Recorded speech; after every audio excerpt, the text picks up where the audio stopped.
കായിക ലോകവുമായി ബന്ധപ്പെട്ട് ഈ കാലയളവിൽ നമുക്ക് വിശ്വസിക്കാൻ സാധിക്കുന്നതും സാധിക്കാത്തതുമായ ഒരുപാട് കഥകളും സംഭവങ്ങളും ഉണ്ടായിട്ടുണ്ട്.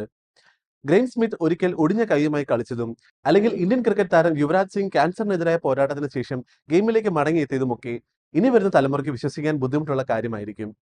പക്ഷേ എല്ലാവരെയും അതിശയിപ്പിക്കുന്ന മറ്റൊരു കഥ കൂടിയുണ്ട്. മരിച്ചെന്ന് അനുമാനിക്കപ്പെട്ട് 15 വർഷത്തിന് ശേഷം തന്റെ ടെസ്റ്റ് അരങ്ങേറ്റം നടത്തിയ ഇംഗ്ലീഷ് ക്രിക്കറ്റ് താരം ഹാരി ലീ. വിരലെണ്ണാവുന്ന ആളുകൾക്ക് മാത്രമായിരിക്കും അദ്ദേഹത്തിന് കഥ അറിയാവുന്നത്. വർഷം 1915. ലോകമെമ്പാടും ഒന്നാം ലോക മഹായുദ്ധം നടക്കുന്ന സമയം. ആളുകൾ പണമില്ലാതെയും ജോലിയില്ലാതെയും ബുദ്ധിമുട്ടേറിയ കാലം. ആ സമയത്ത് ഹാരിക്കും ഏറെ ബുദ്ധിമുട്ടുകൾ ഉണ്ടായിരുന്നു. 1890 ജനിച്ച ഹാരി ലീ കുടുംബത്തിലെ മൂത്ത മകനായിരുന്നു. ചെറുപ്പം മുതലേ ക്രിക്കറ്റിൽ അഗാധമായ താല്പര്യം അദ്ദേഹത്തിനുണ്ടായിരുന്നു. മിഡിൽ സെക്സ് കൗണ്ടിയിൽ കളിക്കാൻ ആഗ്രഹമുണ്ടായിരുന്ന അദ്ദേഹം ലോർഡ്സ് ക്രിക്കറ്റ് ഗ്രൗണ്ടിന്റെ ഗ്രൗണ്ട് സ്റ്റാഫായി ജോലി അന്വേഷിക്കുകയാണെന്ന് പറഞ്ഞ് അദ്ദേഹം ക്രിക്കറ്റ് ക്ലബിന് കത്തെഴുതി. ഒരുപാട് കഠിനാധ്വാനത്തിന് ശേഷം മിഡിൽ സെക്സ് അണ്ടർ 19 ടീമിൽ ഇടം നേടി.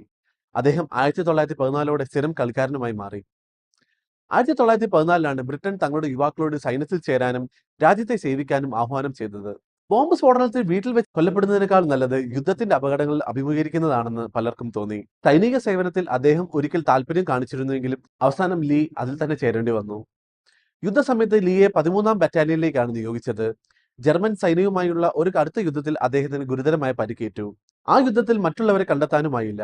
അന്ന് 499 ബ്രിട്ടീഷ് സൈനികരാണ് കൂട്ടക്കൊല ചെയ്യപ്പെട്ടത്. അതിൽ ലീ കൊല്ലപ്പെട്ടുവെന്നാണ് പലരും വിചാരിച്ചിരുന്നത്. അവന്റെ മാതാപിതാക്കൾ അദ്ദേഹത്തിനായി ഒരു അനുസ്മരണ ചടങ്ങും അന്ന് നടത്തിയിരുന്നു. എന്നാൽ എല്ലാ സങ്കടങ്ങൾക്കും വിരുദ്ധമായി ലീ ജീവിച്ചിരിപ്പുണ്ടായിരുന്നു. ഇടതു തുടയിൽ വെടിയേറ്റ് അദ്ദേഹം രക്ഷപ്പെട്ടു. ഡോക്ടർമാർ ചികിത്സിച്ചു. പരിക്കുകൾക്കിടയിലും മിഡിൽ സെക്സ് ക്രിക്കറ്റ് ക്ലബ് അദ്ദേഹത്തെ പിന്തുണച്ചു. മിഡിൽ സെക്സിനായുള്ള തിരിച്ചുവരവിലൂടെ ലീ എല്ലാവരെയും അത്ഭുതപ്പെടുത്തി. ശേഷം മരിച്ചതായി ഔദ്യോഗികമായി സാക്ഷ്യപ്പെടുത്തിയെങ്കിലും 15 വർഷത്തിന് ശേഷം ഇംഗ്ലണ്ടിനെ പ്രതിനിധീകരിച്ച് ഒരു ടെസ്റ്റ് മത്സരം കളിച്ചപ്പോൾ ഹാരി ലീ തന്റെ ബാല്യകാല സ്വപ്നം സാക്ഷാത്കരിച്ചു. ഇടക്കൈയും ബാറ്റ്സ്മാനായ തന്റെ 2 ഇന്നിംഗ്സുകളുമായി 18ഉം 1ഉം നേടിയാണ് തന്റെ പോരാട്ടം അവസാനിപ്പിച്ചത്. വാർത്തകൾ വേഗത്തിലറിയാൻ ഞങ്ങളുടെ യൂട്യൂബ് ചാനൽ സബ്സ്ക്രൈബ് ചെയ്യൂ.